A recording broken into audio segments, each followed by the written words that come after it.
కృష్ణుడికి రాముడు అంటే ఎవరో తెలుసా?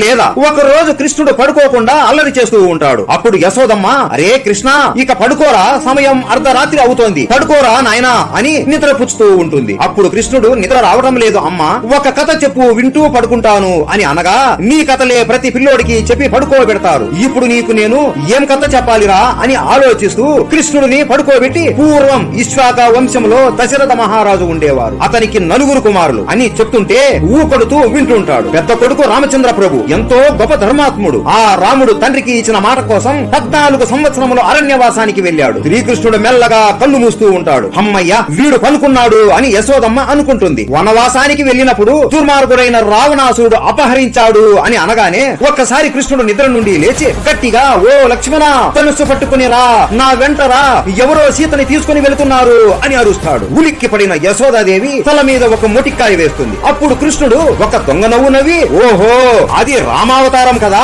ఇది వేరే యుగం కదా అని అనుకుని అమ్మ వైపు చూస్తూ పడుకుంటాడు. ఆయన అవతారాలని ఆయనే ఎలా మర్చిపోతాడులేండి. జై శ్రీకృష్ణ, జై శ్రీరామ్. Download ShareChat.